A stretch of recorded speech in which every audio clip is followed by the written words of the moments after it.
Bishem Hashem Naase Venasliach. On continue notre plongée dans les contes de Rabbi Nachman. On a commencé le conte de la princesse disparue avec Ravo Ferrez dans son livre Ahavat Kedomim. S'il y avait des gens qui étaient curieux de savoir ce que c'est ça la couverture du livre de Ravo Ferrez sur la princesse disparue. Et il y a un principe que beaucoup de gens ont déjà entendu, la descente, la chute des générations. En hébreu, la Yeridat Adorot. Plus on avance dans le temps, plus il y a cette notion qui dit que les générations descendent. Alors, c'est un peu péjoratif quand même que les générations descendent. Ça veut pas dire que j'ai descendu singe. Ça veut dire que, a priori, la génération d'aujourd'hui, elle est plus basse que la génération d'hier, etc. Plus tu remontes les générations. Plus basse que quoi ? On est plus loin de Adam Rishon qui lui a été créé par Hachem direct. Donc en cela, on est plus loin de la perfection de Adam Rishon. Bon, ça c'est facile. Il y a aussi un autre lien, une autre relation qui dit que plus on est malade, plus on est petit, plus on a besoin d'aide, alors plus Akadosh Baruch Hu va nous envoyer un tzaddik grand, un tzaddik puissant. Dans les mots de Rabbi Nathan, aussi qu'il tire du Likutei Moharan, plus un malade est grand, plus le niveau de sa maladie est grave, plus il va forcément aller voir un grand médecin. Alors, pour un petit peu mieux comprendre c'est quoi cette notion de Yeridat Adorot, c'est une notion, si je me souviens bien, qui est développée par le Ramchal et d'autres textes kabbalistiques ou de pensée juive. Qui de l'œuf ou de la poule? Est-ce que c'est ma faute si, comme je suis petit, que Akadosh Baruch Hu va faire en sorte que le tzaddik va grandir? Ou comme le tzaddik il est grand, alors Hachem il va faire en sorte que je suis petit pour que le tzaddik me guérisse. Ok? Tu vois la question? Alors d'abord, il faut savoir, je crois que c'est le Shem Shovah Lama que Rav Ferez cite beaucoup, c'est-à-dire le grand-père de Rav Eliashiv. Il dit, plus on se rapproche de Mashiach, plus les Neshamot sont grandes. Alors tu vas me dire, ça contredit la Yeridat Adorot, la descente des générations. Ça veut dire quoi qu'on est grand? Le Harizal, il a dit à son élève, Ma'acho Rav Chaim Vital, sache, mon cher élève, que par rapport à l'obscurité ambiante de la génération dans laquelle nous vivons, les efforts que tu fais pour lutter contre l'obscurité, contre tes obstacles spirituels, pour faire les mitzvot, faire ta avodat Hashem, ils sont du même niveau qu'un Tana. Un Tana, c'est Rabbi Shimon Bar Yochai et Rabbi Akiva. Alors, Ma'acho, il répond à son maître, mais Kvod Harav, c'est... Comment ça commence même pas? Comment est-ce qu'on peut comparer un Harod avec un Tana? Alors, le Rizal l'expliquait. C'est vrai, le Tana, il est bien plus grand que toi. Mais le Tana, un sage de l'époque de la Mishnah, comme Rabbi Akiva, il est comme un projecteur de stade de foot. Alors, il n'a peut-être pas utilisé cette expression-là, le Harizal, mais qui éclaire en plein jour. Parce que la Kedusha ambiante du monde, de l'atmosphère à l'époque des Tanaïm, elle était superbe. C'était Kadosh partout. Ils appellent Beth Amikdash pendant une partie de l'époque des Tanaïm. Alors, il n'y avait pas de frein quasiment. Ils avaient un Yetzer Hara, mais c'était très léger. Comparé au frein, à l'obscurité, à l'impureté qui régnait à Tzfat, dans cette ville de Mekoubalim et de Tamid Chachamim comme Rabbi Yosef Karo, c'était beaucoup plus dur.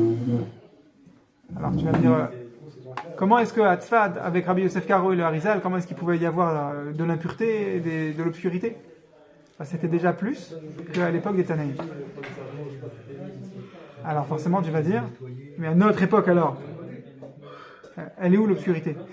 L'obscurité, elle est énorme. Et comme Hachem, il nous fait évoluer avec cette obscurité-là, alors nous, on est géants. Par rapport aux générations passées, qui avaient une obscurité bien plus légère à gérer, eux, ils étaient des petits joueurs comparés à nous. Et nous, on est des grands joueurs. Même si effectivement nos accomplissements sont moindres, comme on a des freins tellement plus grands, alors on est plus grand qu'eux. Plus on va se rapprocher de Mashiach, plus les freins vont être durs. Donc, ça veut dire que quand tu as en tête cette notion de Yeridat Adorot, oui, c'est vrai qu'on était plus petits qu'eux, la qualité de leur limoud elle était meilleure, la qualité de leur kedusha, de leur tfila, de leur midot, c'était meilleur. Et probablement la nôtre, elle est meilleure que la génération qui vient. Probablement. Mais, la génération qui vient, elle a des freins d'obscurité, d'impureté, qui sont bien plus grands que les nôtres. Et du coup, on doit les regarder avec un profond respect, en se disant, waouh, à leur place, j'aurais pas pu gérer. Hachem, il aura met tellement de bâtons dans les roues, par le Yetzer Hara, qu'ils sont plus forts que moi, cette génération qui vient. Ça doit inspirer le respect. Et vis-à-vis de toi, tu dois te dire, eh ben, je suis peut-être pas un perdant finalement. Alors, on va lire un morceau du conte pour nous situer un petit peu de quoi il s'agit. Dès qu'il mangeait la pomme, il tomba et le sommeil le saisit. Il dormit pendant très longtemps. Le serviteur le secouait, mais il ne se réveillait pas du tout.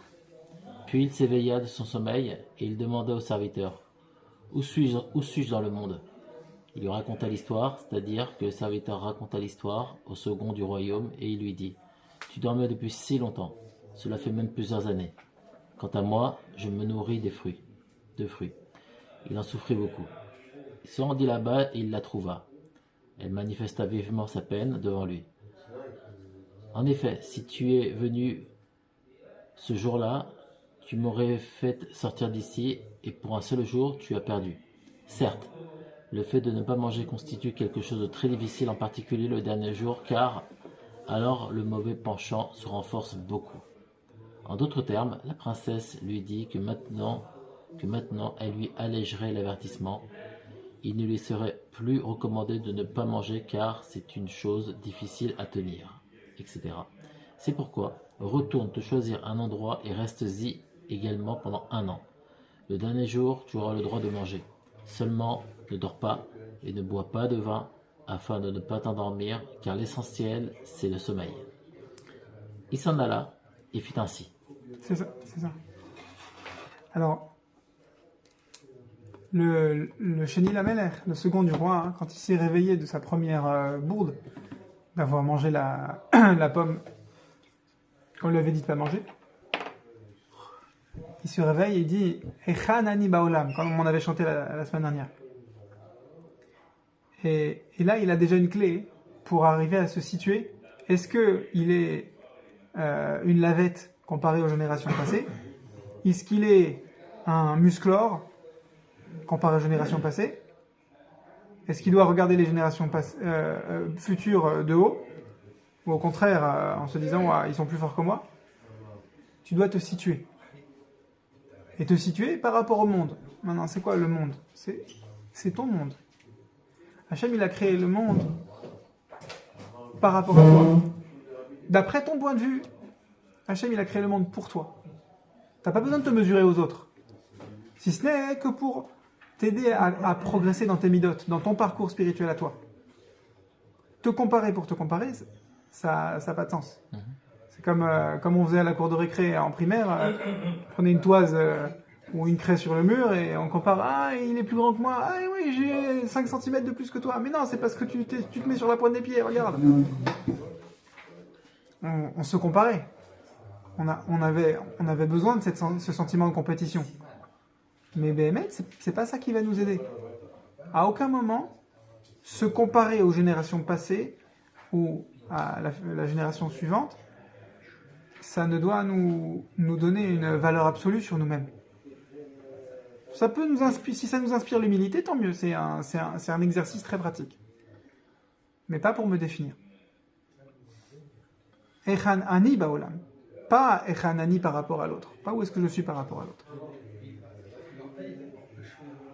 Et la princesse lui a dit, lors du premier exercice et lors du deuxième, l'essentiel c'est mitgagea.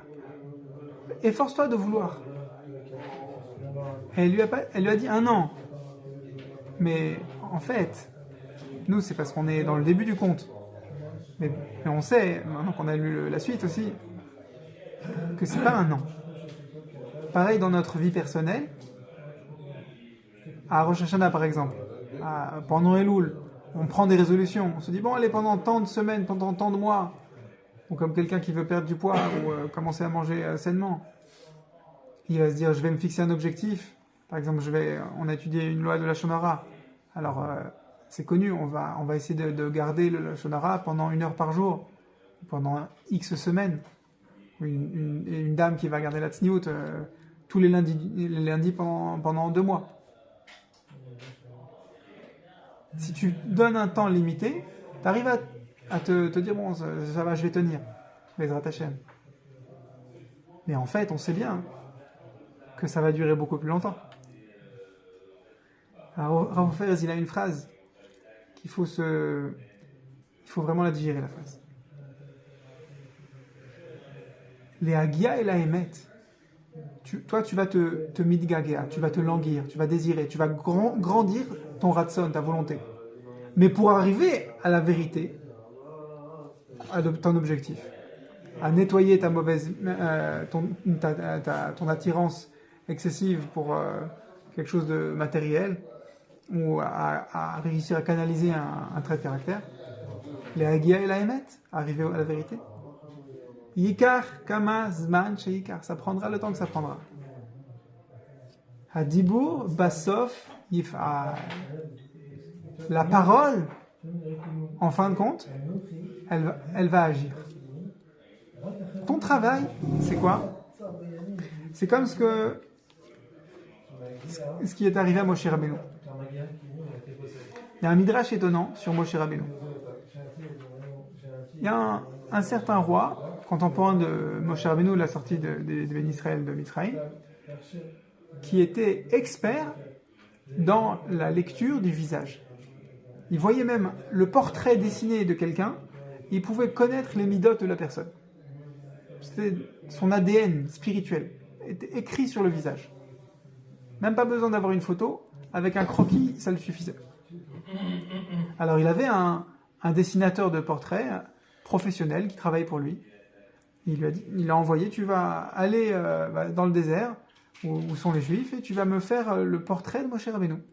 Et tu me le rapportes, que je comprenne un petit peu de qui il s'agit, ce leader des Juifs qui a réussi à faire cet exploit de sortir les Juifs de Mitzrayim.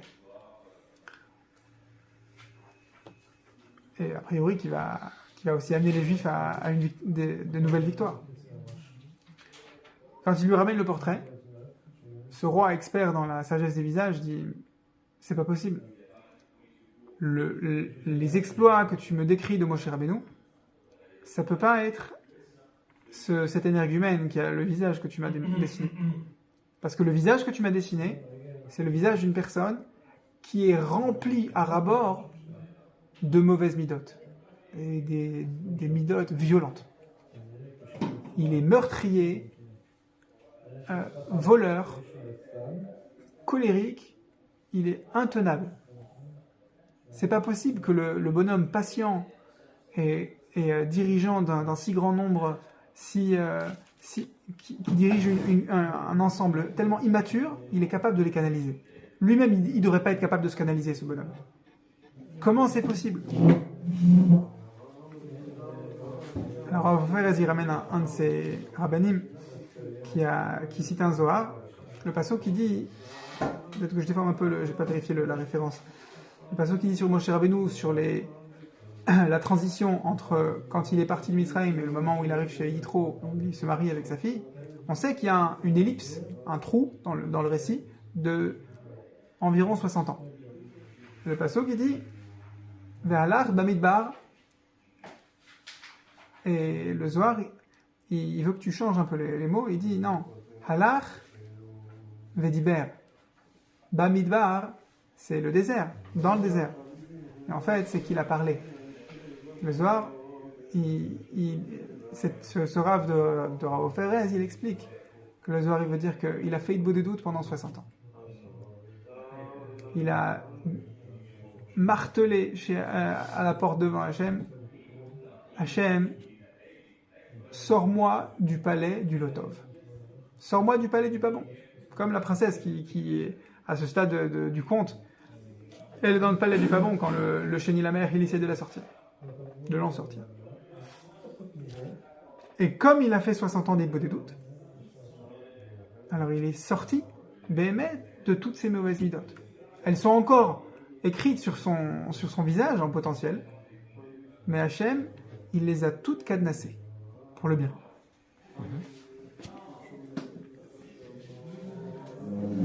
Alors il y a une phrase dans le Sefer Midot qu'il faut connaître, il faut étudier, il faut la réétudier.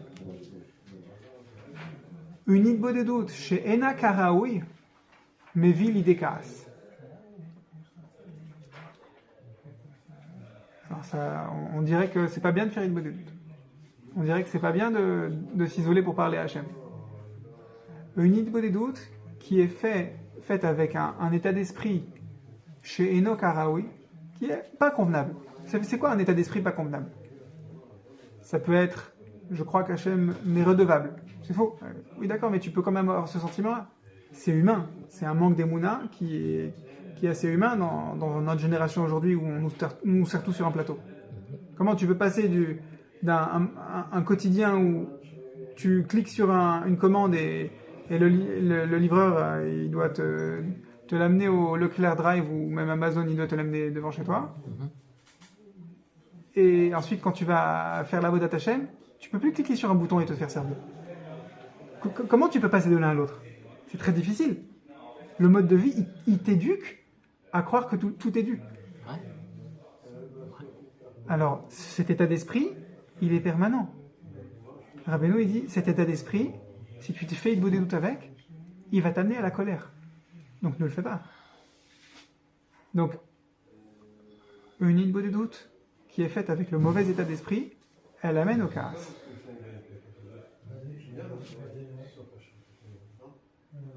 Et là, on arrive à notre propos. On va faire le lien avec Alim Latroufa.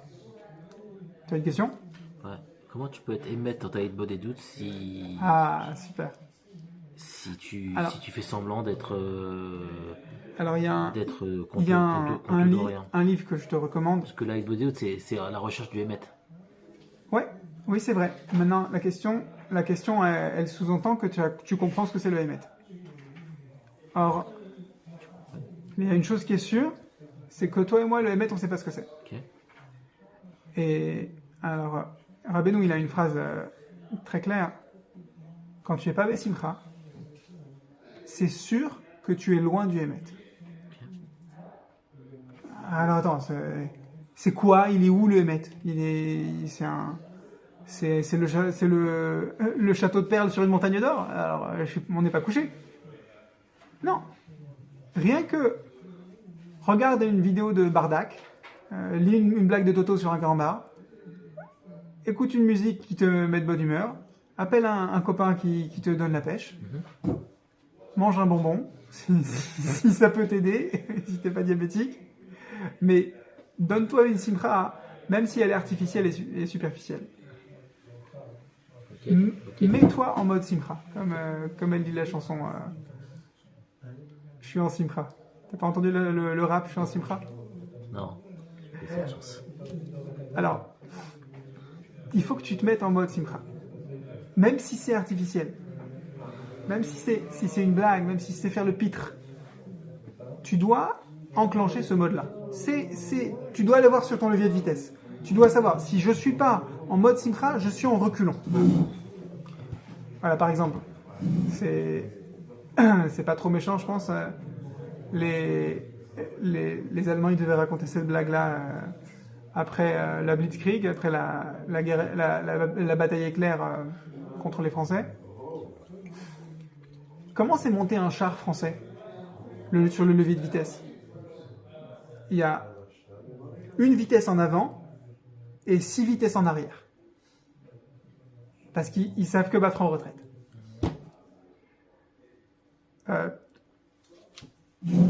Alors, sur mon levier de vitesse, Rabbeinu, il m'enseigne. Je dois mettre une étiquette où je suis en avant, parce que je suis Bessimcha. Et si je le suis pas, c'est sûr que je suis dans le Sheker. Je suis pas dans le Emet. Bessimcha égale vers le Emet.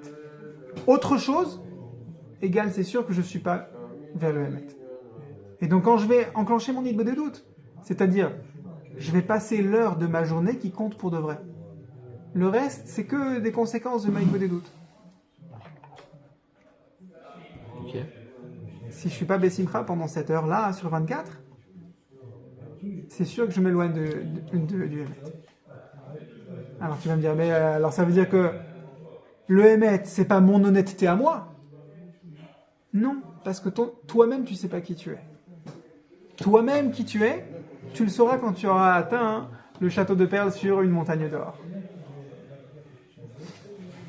Donc d'abord, tu dois t'attacher au tzaddik. Tu dois t'attacher au Moshe Rabbeinu de la génération. Après, c'est tout un limoud en soi. Est-ce que c'est Rabbi Nachman lui-même? Est-ce que c'est un rave qui existe aujourd'hui dans notre génération, qui est inconnu, qui est caché et que tu dois prier pour le trouver? On étudiera ça Bezrat Hashem. Rav Ofer, il en parle, d'autres aussi. Mais tu dois commencer par t'attacher aux enseignements de Rabbeinu. Étudier Breslev à ton niveau. Faire une Mishnah que tu comprends, essayer de l'apprendre par cœur, étudier des halachot qui te parlent, et être régulier, avoir un lien, avoir une régularité dans ce limoud. Et ensuite, tu vas amener ce limoud dans ton Hitbodedut de doute. Tu vas te l'approprier. Tu vas crier vers Hachem. Je veux arriver à faire Shmirat HaLashon. Je veux arriver à respecter mon prochain. Ce que tu es en train d'étudier, tu dois l'amener en prière. Et tu dois tout canaliser ça dans une attitude de simcha. Pourquoi? Parce que la simcha, c'est le parcours que Moshe Rabbeinu, ou le tzaddik de ta génération, il a traversé pour devenir le tzaddik de la génération. Il a vécu toutes les galères et plus que toi tu as vécu. Parce qu'il est passé par, on a dit, des midot Hashem Ishmor. Il est passé par là. Et toi, si tu dis, oui, mais moi je me bats aussi avec mes midot à moi, c'est pas les mêmes. Qui peut le plus, peut le moins. Il a surmonté plus d'obstacles que toi. Même s'il n'est pas né à l'endroit où toi tu es né, il en a bavé au moins autant que toi, et c'est parce qu'il en a bavé et qu'il a écouté cette phrase de Rav Ofer, où il s'est même approprié. Je vais parler, je vais me renforcer, et forcément, ma prière, le fait que je vais taper à la porte d'Hachem, ça va avoir un effet. Et c'est rigolo. Au début du conte, Rabbeinu il dit comme ça. Ve'alach levaksha zman merube. Et le second du roi, il est parti chercher la princesse pendant très longtemps. Et au final, il l'a trouvée. T'imagines une histoire qui commence comme ça. Le gentil, il est parti régler la situation. Il a trouvé le méchant, il lui a réglé son compte, et ils finirent ils ont passé de longs jours heureux. Point final. Voilà, 3e ligne, fin de l'histoire, il y a 50 pages. Maintenant, on va passer 49 pages et demie à te raconter comment ça s'est passé. C'est ça le conte de la princesse disparue. On va passer la suite de l'histoire à te raconter comment il l'a trouvé.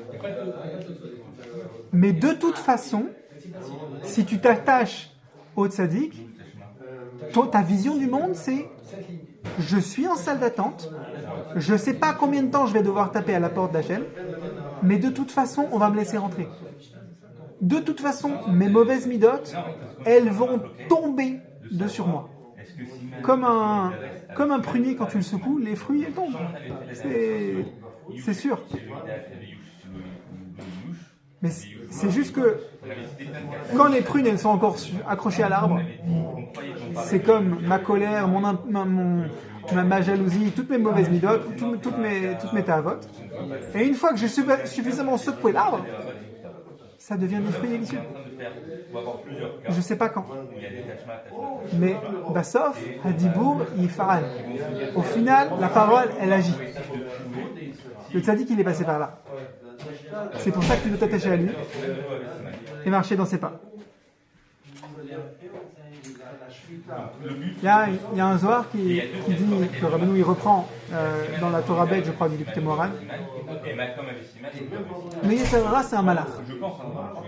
Donc il y a un principe chez les malachim, ils ne se fatiguent jamais.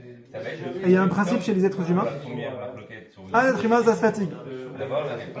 Alors quoi, c'est fini d'avance. C'est sûr que le Yetzer Hara, il va nous gagner. Il est immortel. Enfin, en tout cas, ça fait quelques milliers d'années qu'il est dans le coin. Donc il est plus expérimenté que moi. Et il ne se fatigue pas. Il n'a pas besoin de dormir. Donc il se levait plus tôt que toi tous les jours. Hein, comment tu peux avoir une chance de le vaincre? C'est simple. Celui qui ne lâche jamais le combat, qui saisit son arme, c'est-à-dire la prière, les efforts dans le limoud pour alimenter sa prière, lui il vaincra. Huam Natseach. Natsarti va Natseach, Gamarti vegmor. Natsarti, j'ai vaincu et je vaincrai. Gamarti, j'ai conclu, j'ai clos le dossier et je le conclurai encore.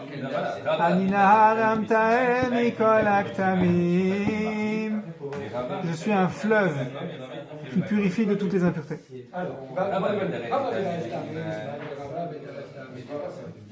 Donc le combat de ta vie, comme le Shinei Lamelech, c'est de te battre sans jamais voir de progrès.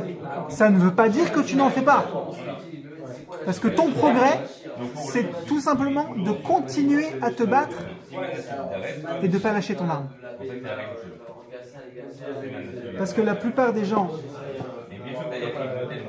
ici, Raofer, il le ramène au nom de Rabbeinu, et on avait lu aussi, la semaine dernière, dans la lettre à Limla Troufa, sur la Torah Zamra, la plupart des gens qui sont loin d'Hachem, ils sont justement loin. Leur éloignement, il est dû essentiellement au fait qu'ils ont abandonné la lutte. C'est quoi la lutte? C'est de prendre une Nekuda Tova, de prendre un bon point en toi et de t'exciter. De dire merci Hachem, c'est magnifique, ma vie elle est belle, je suis une réussite, j'ai une kippa sur la tête, j'ai un livre de Torah que je suis en train d'étudier, j'ai une Chavruta avec qui j'essaie de garder le contact, j'essaie de comprendre des enseignements de Torah. Oh, mais attends, je suis un milliardaire là. Chaque Nekuda Tova, ça devrait être suffisant pour moi pour me réjouir toute ma vie. Comme elle dit la chanson, ça c'est une plus contemporaine. Im Yehudi Ayayodea, Im Yehudi Ayayodea. Si un juif il savait combien c'est beau, ce que c'est vraiment d'être juif. Hayam Sameach Kol Hashivim Shana. Si le juif il savait ce que c'est des tzitziot, des tfilin, Hayam Sameach, Hayam Meraked Kol Hashivim Shana. Im Kol Haneshama, avec toute son âme, il chanterait pendant 70 ans pour une mitzvah. Ça, c'est se battre. Qui t'apprend à faire ça? Le tzaddik. Parce qu'il est passé par là. Et lui, entre guillemets, il a coché la case. Il est arrivé au bout, il a trouvé le palais. De perles sur une montagne d'or. Il a trouvé. Est-ce que toi, tu crois que tu peux le trouver? Regarde, lis la troisième ligne, on va dire, du conte. Il te dit, et Bassof, il a délivré. À la fin, il a délivré la princesse. C'est pas l'histoire du tzaddik, de Moshe Rabbeinu. c'est l'histoire de ta vie aussi. La question, c'est juste, est-ce que tu vas y croire? Que c'est l'histoire de ta vie et que tu vas marcher dans les pas du tzaddik. Ok, il y a ça. Que tu comprennes que le tzaddik, il est grand, et parce qu'il est grand, tu marches dans ses pas. Parce que, donc, c'est pas ça la question. La seule chose à savoir, c'est tu es attaché à lui.